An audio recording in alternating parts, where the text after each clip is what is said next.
Assalamualaikum warahmatullahi wabarakatuh. Bismillahirrahmanirrahim. Salam. Alhamdulillahilladzi hadana li hadza wa ma kunna linahtadiya laula an hadanallah. Wassalatu wassalamu ala asyrofil anbiya'i wal mursalin sayyidina maulana Muhammadin sallallahu alaihi wasallam wa ala alihi wa ashabihi ajmain amma ba'dah. Pada pertemuan kita yang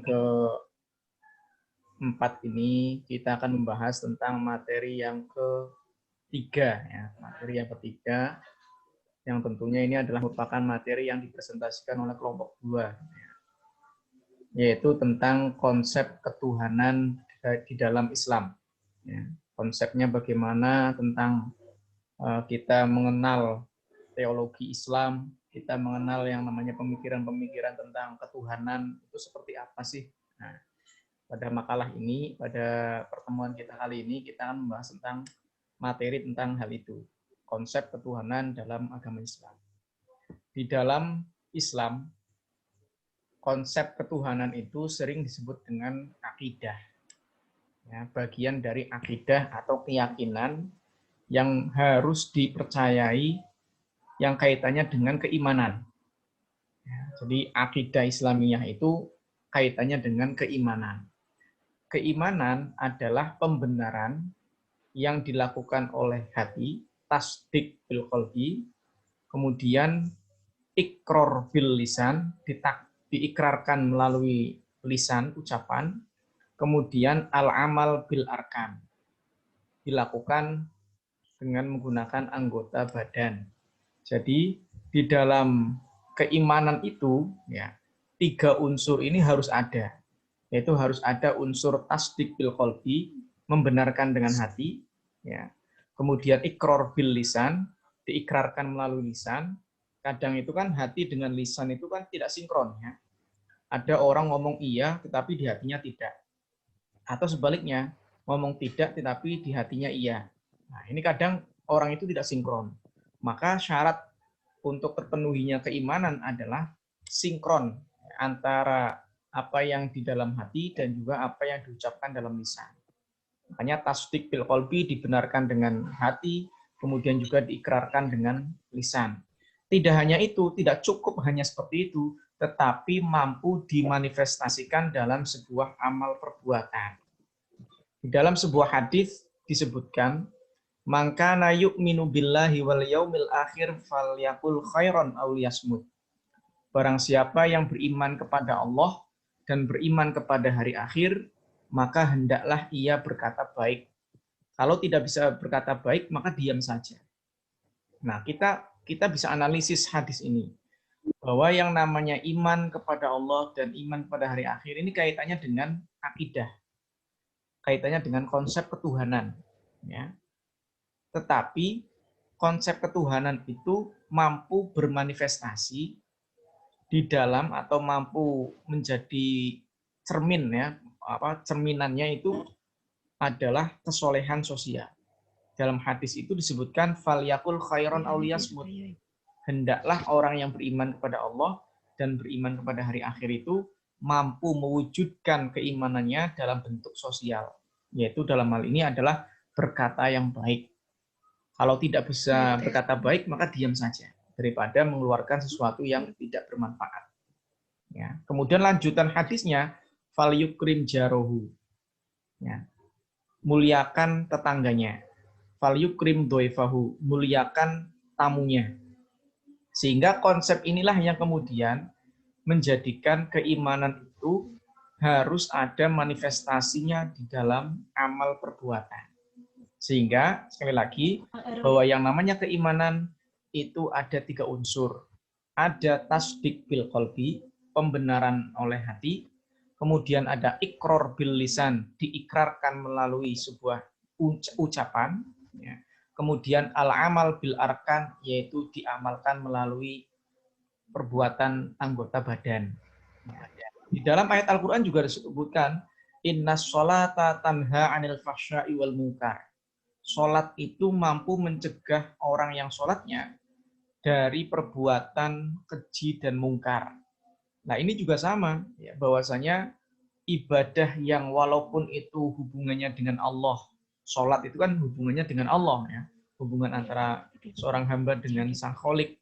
Akan tetapi sholat itu juga punya manifestasi dalam kehidupan sosial. Dalam ayat itu digambarkan orang yang sholat itu mampu membuatnya menjadi orang yang tidak berbuat keji dan tidak berbuat mungkar. Nah, ini berarti menunjukkan bahwa ada kemudian cerminan di dalam kesosialan. Selanjutnya, gambaran akidah kalau di dalam peta, dalam hal ini peta dibikinkan seperti pohon ya, seperti pohon, peta keimanan itu ada di akar. Jadi keimanan itu atau akidah itu ada di posisi akar. Nah, di posisi akar inilah yang kemudian menentukan hidup dan matinya sebuah pohon. Ya.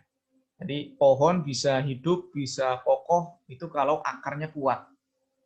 Tapi sebaliknya kalau akarnya tidak kuat, ya, kurang kuat dan kurang menancap di tanah, misalkan, maka akar itu akan membuat pohon itu bergoyang dan rubuh. Ya. Maka akar yang harus kuat. Iman, gambarnya akar kalau di dalam pohon. Kemudian Islam adalah gambarnya batang. Akarnya kokoh tapi batangnya lentur, nah itu juga bisa bergoyang-goyang itu.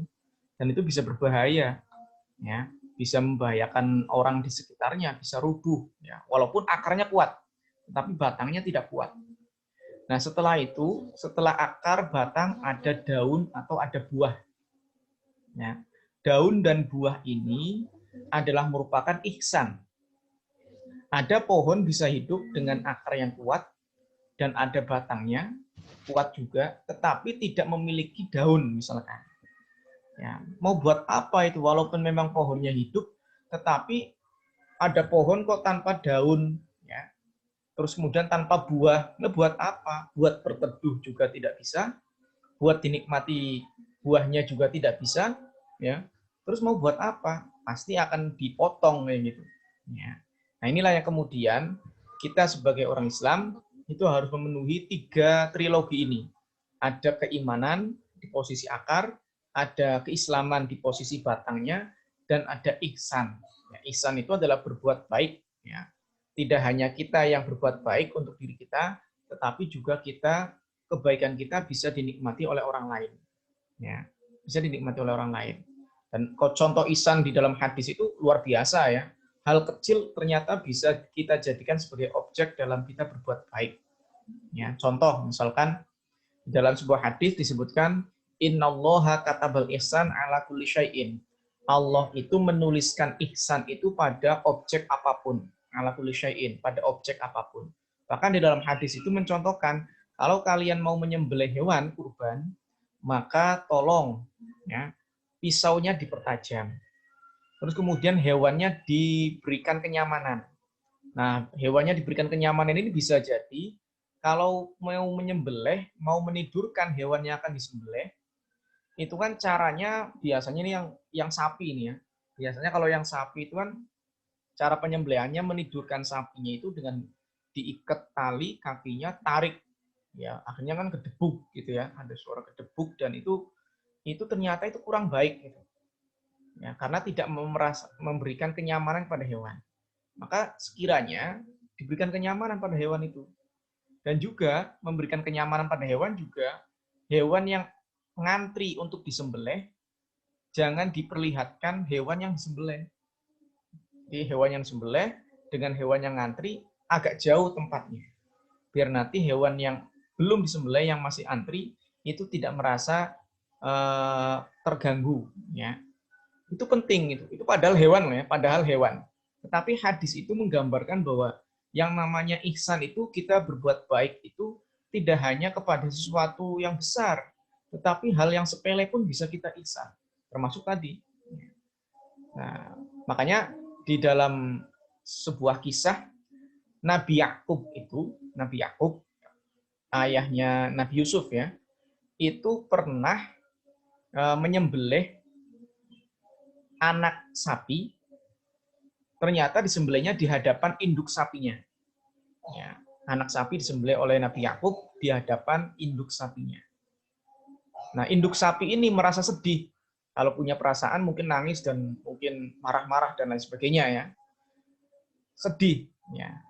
Karena melihat putranya di hadapannya disembelih. Nah, ternyata kesedihan sapi ini ya, kemudian diijabahi oleh Allah dengan apa? Nabi Yakub diuji oleh Allah berpisah dengan putranya Nabi Yusuf berpuluh-puluh tahun. Ini sebagai gambaran bahwasanya bagaimana posisi induk sapi tadi kehilangan putranya yang disembelih. Nah, itu ternyata dibalas langsung oleh Allah. Nah, itu. Diuji, akhirnya Nabi Yakub diuji, dipisah. Untuk apa? Untuk merasakan bagaimana perasaannya induk sapi itu ketika melihat anak sapi itu disembelih. Nah, itu sampai segitunya itu ya. Karena ihsan itu apapun, sekecil apapun, kalau memang itu bisa berbuat baik kepada apapun itu, maka itu dikatakan ihsan. Ya, bahkan kan kita menyingkirkan duri di jalan saja, yang duri itu bisa menghambat orang berjalan atau kendaraan yang ada lalu lalangnya kendaraan, maka itu kita mendapatkan pahala dan itu mendekati keimanan ya, karena merupakan cabang dari keimanan yang paling kecil. Kemudian kaitannya dengan tingkatan keimanan nih. Saya ambil dari kitab Kasyifatus Saja. Kasyifatus Saja itu adalah tengahnya kitab Safinatun Najah ya. Kitab ini yang tengahnya itu dikarang oleh Syekh Nawawi Al-Bantani. Syekh Nawawi Al-Bantani dalam kitab itu menyampaikan bahwasannya yang namanya tingkatan atau marotibul iman itu ada khamsatun, ada 5 tingkatan keimanan itu. Yang pertama, ada namanya iman taklid. Iman taklid itu adalah kita hanya memantapkan, mempercayai ucapan orang lain, tetapi kita tidak mengetahui dalilnya. Kita hanya iya-iya saja gitu. Dan tidak ada dalil yang bisa dijadikan sebagai landasan untuk kita kaitannya dengan keimanan itu. Tanpa dalil. Cuma hanya mengikuti ucapan orang lain dan mengiyakan ucapan orang lain. Iman seperti ini dampaknya sah apa tidak sah? Iman yang model seperti ini sah. Hanya saja bisa dikatakan bermaksiat jika meninggalkan penalaran dan sekaligus mencari dalilnya itu masih mampu. Dan tapi dia tidak mau mencari dalil, tidak mau bernalar untuk meningkatkan keimanannya, tidak mau. Ya. Iman seperti ini tidak ada gambarannya sama sekali. Kenapa? Karena hanya mempercayai ucapan orang lain. Bayangkan seperti ini gambarannya. Ya. Kita menyembah Allah, ya, tetapi kita informasi Allahnya itu dari orang lain gitu. Ya. Informasi Allah yang disembahnya itu dari orang lain. Kita tidak punya dalil untuk mengenal Allah. Itu bahasanya iman taklid itu di posisi itu. Bayangkan itu. Sekelas disembah kok kita hanya infonya itu hanya dari orang lain. Kenapa nggak punya info sendiri? Nah itu. Ya. Kita cari dalilnya. Kalau misalnya masih mampu mencari dalil. Kita nalar. Ya, kalau memang masih punya nalar. Kenapa? Karena akan bermaksiat iman kita kalau kita masih mampu untuk bernalar, masih mampu mencari dalil, tapi kok posisinya masih seperti itu. Ya, ibaratnya orang mau nikah, gitu ya. Misalkan ada laki-laki sudah cukup umur ditawarkan perempuan. Ya. Misalkan ini saya punya kenalan perempuan, ya. Dia sudah siap untuk nikah, gitu kan. Saya kenalkan dengan kamu itu dia lumayan terbuka, jadi bisa menerima kamu. Gimana kamu itu? Nah, tentunya si laki-laki yang saya infokan, misalnya ya, saya infokan ada perempuan yang siap nikah dengan dia, tentunya si laki-laki ini akan mencari info. Ya, dia orang mana? Dia pendidikannya sampai mana? Anaknya siapa? Nah, itu kan. Terus cantik apa tidak? Nah, gitu kan. Ya, tingginya seberapa? Terus bobot badannya, sampai detail. Ya. Padahal hanya sekelas dinikah, ya. Hanya sekelas dinikah. Kalau Allah itu kan dalam porsi disembah. Tetapi kenapa ketika mengenal Allah yang sekelas disembah itu kok hanya sederhana itu, hanya dari info orang lain saja kemudian kita percaya gitu. Ya, tapi kalau kaitannya dengan jodoh kok info dari orang lain kok kita nggak percaya, kita malah mau mencarinya sendiri. Kita cari nomor HP-nya, terus kemudian kita cari Facebook-nya, misalkan gitu ya, kita cari Instagram-nya dan lain sebagainya. Kita korek-korek foto-fotonya dan lain sebagainya, dicek semuanya. Itu padahal hanya sekelas dinikahi saja. Ya, tetapi ini sekelas disembah kok masih info orang lain. Itu gambarannya. Itu masa kok imannya masih taklid? Ya, bagi orang yang siap untuk bernalar, sudah mampu untuk mencari dalil, nah, oke, silakan cari dalilnya kaitannya dengan keimanan kepada Allah itu. Jangan sampai kita mengenal Allah hanya dari info orang lain.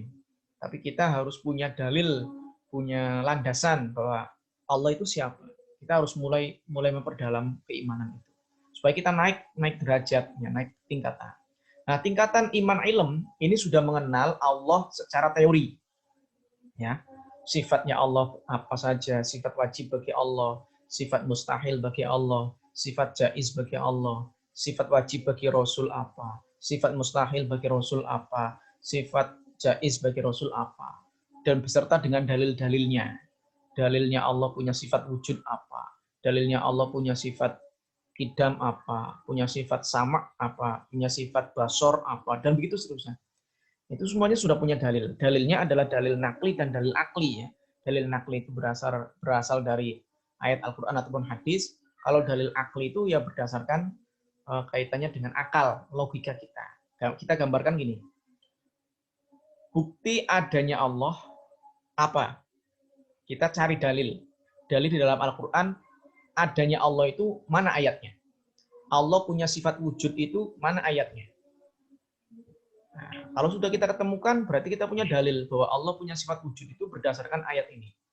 Allah punya sifat wujud itu berdasarkan hadis ini. Ya. Kalau sudah atau tidak tahu, kita beralih ke yang hadis, ke mana? Ke yang akal ya. Kalau sudah naklinya sudah dapat atau mentok, kita pindah ke logika kita. Adanya Allah itu logikanya bagaimana? Biasanya logika sederhananya itu kan adanya alam ini membuktikan adanya Allah. Adanya alam ini membuktikan adanya Allah. Ini biasanya logika klasik kayak gini ya. Logika zaman dulu, zaman klasik itu ya membuatnya seperti itu. Jadi adanya alam ini bukti adanya Allah. Kalau tidak ada Allah, nggak mungkin adanya alam ini. Maka Allah ada sehingga alam ini ada. Nah, gitu. Itu sebenarnya bisa terbantahkan oleh non-muslim. Ya, misalkan gini, orang non-muslimnya mengatakan semua yang ada di alam semesta ini ciptaan, misalkan orang Hindu ya, ini ciptaan adalah ciptaannya Brahma. Nah, itu. Ciptaannya Brahma. Orang Islamnya bilang ini ciptaan Allah. Wah, nggak bisa. Menurut kami ini ciptaannya Brahma. Wah, itu lama-lama debat kusir ya. Kenapa? Masing-masing punya kepercayaan sendiri-sendiri ya. Orang Islamnya percaya Allah yang menciptakan semua alam ini, sementara orang Hindu adalah mempercayainya adalah Brahma yang menciptakan semuanya. Sehingga yang terjadi adalah debat kusir. Maka kita pakai logika yang sekiranya itu bisa menghilangkan perdebatan-perdebatan itu. Yang kita langsung masuk pada logika yang benar. Maka logikanya perlu dibangun. Kemudian yang ketiga ada iman ayan, naik selanjutnya ini iman yang naik lagi, ada iman ayan. Iman ayan ini gambarannya gini, la ilaha illa huwa, tidak ada Tuhan selain Dia. Kata-kata Dia itu kan kata ganti orang kedua ya, kata ganti orang ketiga. Orang ketiga. Nah, kata ganti orang ketiga ini kan biasanya itu tidak hadir, tidak ada di tempat. Jadi ada bahasa tidak ada Tuhan selain Dia. Ini berarti tidak hadir tapi ada nancep di hati.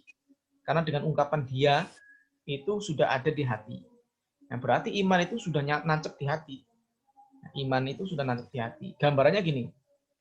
Ada orang misalkan sebut saja namanya Jono dan Joni, misalkan gitu ya. Jono dan Joni. Jono ini ngajak Joni masuk ruangan. Joni, ayo kita masuk ruangan. Ayo Lah ada apa di ruangannya kira-kira? Itu lagi ada seminar internasional misalkan gitu ya. Ruangannya itu di aula. Ayo kita masuk, ayo.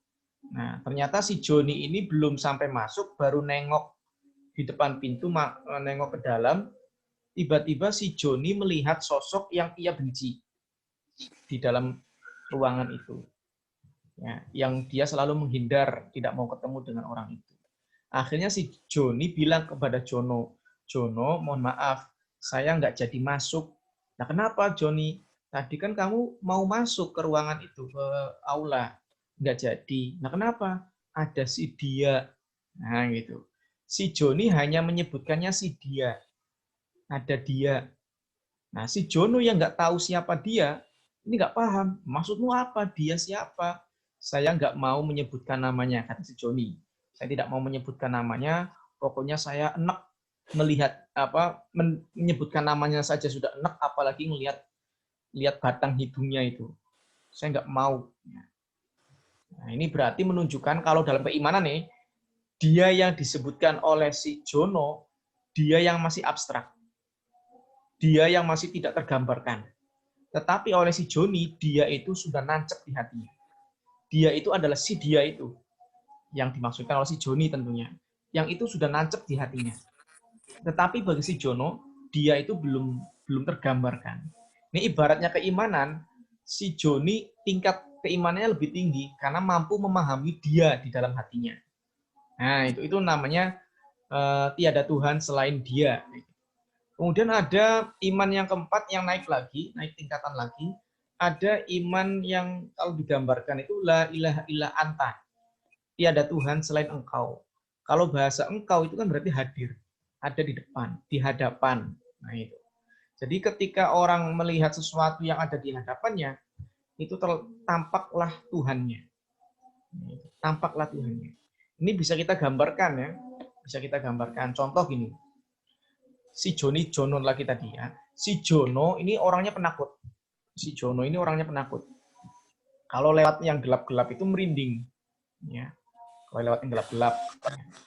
Terus sama si Jono ini mau pulang ke rumah di malam hari. Ya. Joni, ayo temani saya pulang. Saya takut. Ini itu kan melewati jalan itu kan gelap itu. Saya takut lah. Akhirnya Joni mau menemaninya pulang. Terus di tengah perjalanan ada pohon pisang, di atas pohon pisang itu ada lampu jalan. Ya. Mengakibatkan daun pohon pisang itu membentuk bayang-bayang. Ya. Terus tertiup angin. Akhirnya bayang-bayang itu berkelebat, bus itu hitam dan jalan. Bagi si Jono yang penakut itu melihat sosok bayang-bayangnya bagi dia ya, bagi si Jono yang selalu merinding untuk melewati tempat-tempat yang gelap, itu bagi si Jono bayang-bayang itu nampak genderuwo.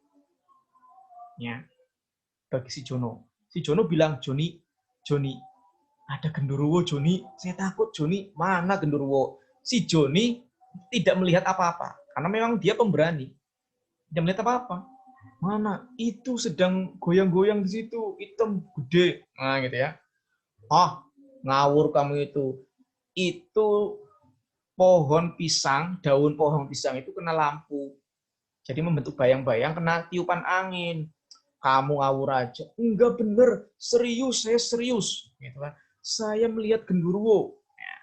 Ini berarti menunjukkan si Jono ini dengan pikirannya yang teraduk-aduk ketakutan, ya, ketika melewati tempat yang gelap itu, dia selalu berpikiran dan bahkan sampai pikirannya itu muncul dalam kenyataan. Apa yang dia lihat itu adalah apa yang ada di dalam pikirannya. Dia memikirkan genderuwo, berarti di depannya itu ya genderuwo.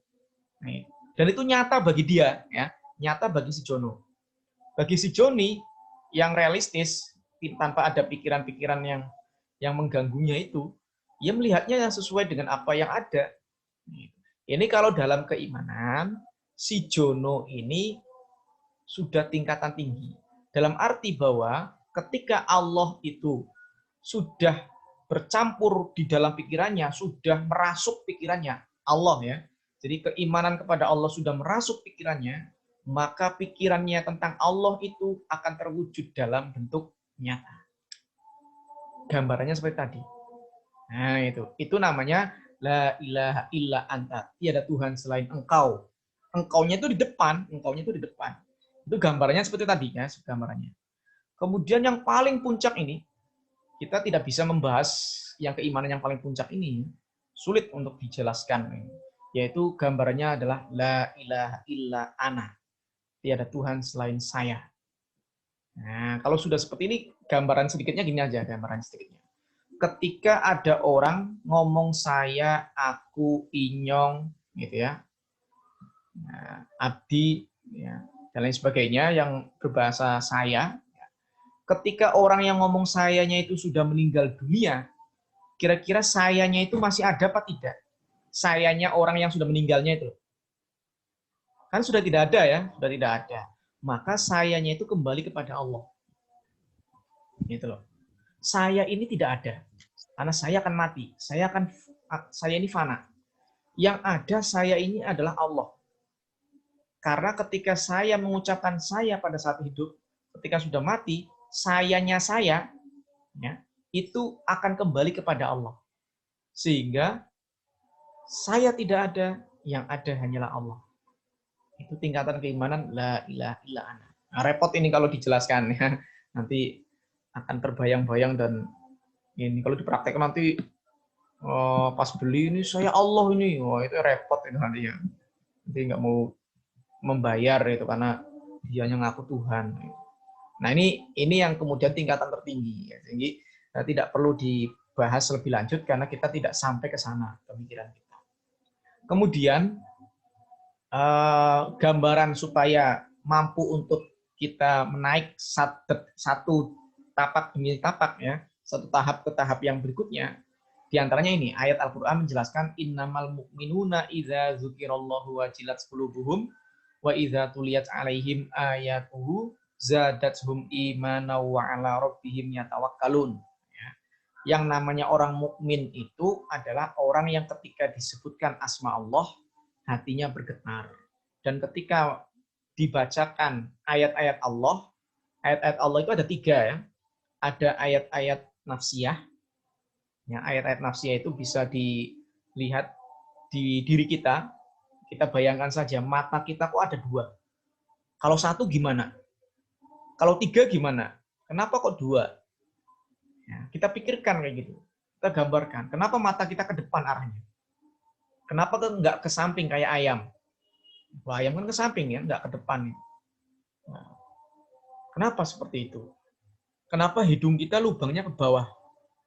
Kenapa nggak ke atas? Nah, kalau ke atas kan hujan-hujan keselepok ya. Nah, terus kayak gitu dipikirkan tanda-tanda kebesaran yang ada pada diri kita. Dokter bedah atau dokter penyakit dalam itu padahal badan kita yang di dalam tubuh kita, di dalamnya, itu kan kecil ruangannya ya. Tetapi kalau dikaji keilmuan itu sampai kapanpun nggak akan selesai. Makanya ahli penyakit dalam itu banyak sekali ilmunya itu. Padahal ruang batas badan ini di dalam tubuh ini kan ruangnya kecil, tetapi bisa begitu luasnya itu. Nah, coba kalau dipikirkan. Nah, itu akan menambah keimanan. Subhanallah. Gitu ya. Kemudian ada ayat tanda-tanda kebesaran Allah dari kauliyah. Kauliyah itu ayat-ayat kauliyah berarti ayat yang berdasarkan Quran dan hadis. Banyak kisah-kisah, banyak beberapa perumpamaan-perumpamaan yang kemudian disebutkan di dalam Al-Quran maupun juga hadis. Dan itu semua adalah tanda-tanda kebesaran Allah.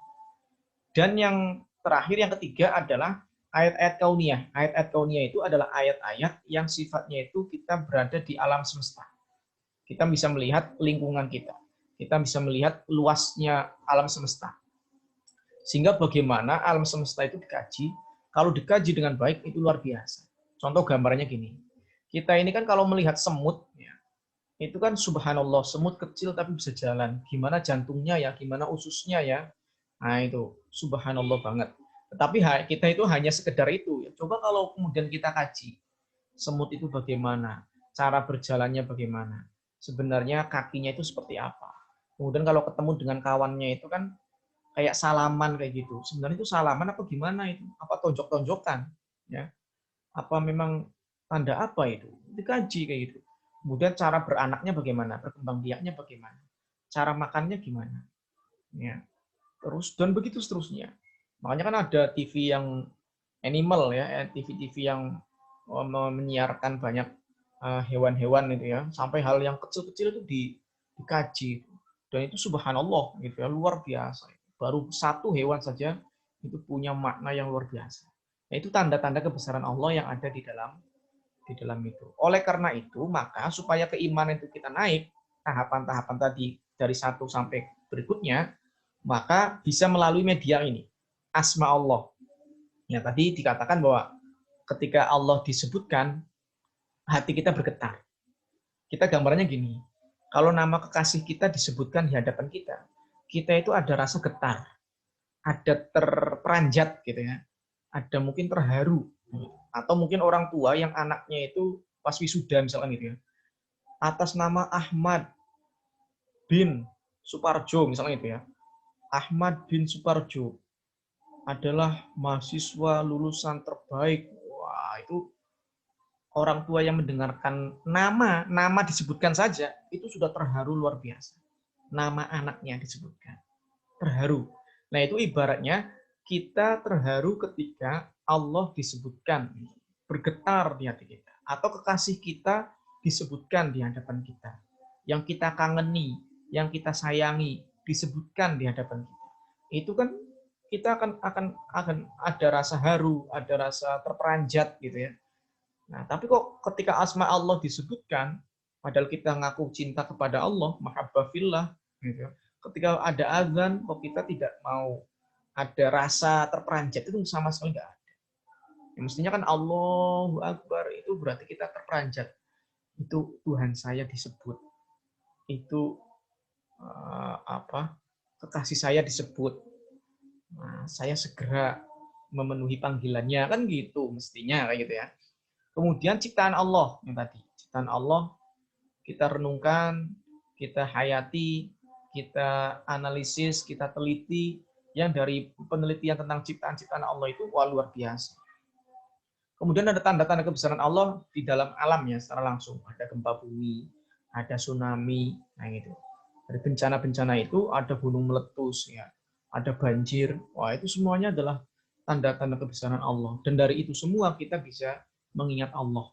Oh, subhanallah. Gitu. Tsunami yang padahal cuma berapa tingginya saja sudah menghancurkan, pas dulu Aceh itu ya, bisa menghancurkan daerah-daerah yang terkena dampaknya. Orang-orang yang di daerah itu juga meninggal semuanya. 100.000 orang langsung ya meninggal gara-gara hantaman air laut. Itu pun belum seberapa, cuma air laut tumpah sedikit. Ya, kalau coba tumpah semua, maka kiamat itu. Itu tanda-tanda kebesaran Allah. Kita ketika merasakan seperti itu, kita akan bertambah keimanannya. Kemudian ilmu pengetahuan, kita semakin belajar, kita semakin jauh belajar, dan semakin bodoh. Ya, kita luar biasa ilmunya Allah ini sangat luas, gitu. Ya, dengan ilmu pengetahuan itu, subhanallah, ilmunya Allah luar biasa. Misalnya gitu. Kemudian praktek dan pengalaman. Praktek ini ya kita praktekkan dalam misalkan ibadah yang rajin, pengalaman ibadah yang rajin, zikiran yang rajin, gitu ya. Lama-lama zikirannya awalnya mungkin masih guyonan, itu pun mungkin baru 1 menit sudah nggak kuat, gitu ya. Akhirnya sudah menyudahi. Nah, nanti kalau sudah pengalaman, semakin nikmat, itu beberapa menit pun bahkan berjam-jam pun tidak akan terasa. Kayak ibaratnya orang nonton drakor yang perempuan ini ya, yang mahasiswin, nonton drakor berjam-jam itu kuat itu. Ibadah cuma 5 menit kok sudah goyang-goyang, nah itu. Ya sudah gundah gulana pengen segera cepet gitu, cepet selesai. Tapi kok nonton drakor, nah itu ibaratnya seperti itu. Nanti dari pengalaman-pengalaman itu kita akan merasa asik, merasa nikmat dengan apa yang kita lakukan itu. Karena apa? Karena kita sedang mendekatkan diri kepada Allah. Nah, selanjutnya nanti keimanan ya, ada rukun iman. Rukun iman ada 6, gitu ya. Ada iman kepada Allah, iman kepada malaikat, iman kepada kitab, iman kepada Rasul, iman kepada hari akhir, iman kepada qada dan qadar. Yang semuanya ini adalah merupakan keimanan dan itu harus diimani, harus wajib diimani. Nah, masing-masing dari sini kita bahas iman kepada Allah itu mana, ada berapa, gitu ya. Sifat-sifat Allah bagaimana? Ada sifat 20 bagi Allah, sifat wajib 20, sifat mustahil ada 20, sifat jaiznya ada 1, gitu ya. Ini nanti silakan kalian bisa mencari referensinya ya, atau mungkin yang makalah itu yang di-share oleh itu sudah ada, saya belum cek apakah sudah ada sifat-sifat wajib bagi Allah, sifat mustahil bagi Allah, sifat jaiz. Ini harus mengenal ya, ini mengenal konsep tentang keilmuan teori tentang konsep ketuhanan ini. Kita harus tahu ini. Kemudian juga ada setelah iman kepada Allah, kita beralih pada iman kepada malaikat. Siapa itu malaikat? Siapa saja yang wajib diimani? Apa perannya malaikat? Ya. Dan ini harus diyakininya dan harus menjadi keyakinan kita dan harus diketahui wajib. Kemudian kitab Allah. Ya, apa saja kitab Allah diberikan kepada Nabi siapa saja, itu juga harus kita imani. Ya. Terus selanjutnya adalah kaitannya dengan iman kepada Rasulullah. Ya, iman kepada Nabi Allah, iman kepada Rasul Allah. Nabi dan Rasul itu bedanya apa? Gitu. Ya, nanti bisa dibaca sendiri. Nanti saya share materi PPT ini di Google Classroom ya. Nanti saya share di Google Classroom. Ini mungkin karena waktu kita sudah selesai, karena saya harus berpindah ke kelas yang lain, di kelas yang IAIN. Jadi saya tutup saja ya perkuliahan kita pada siang menjelang siang ini dengan membaca hamdalah. Alhamdulillahirabbil alamin. Sekian, wallahul muwaffiq ila aqwamit thoriq. Wassalamualaikum warahmatullahi wabarakatuh. Waalaikumsalam.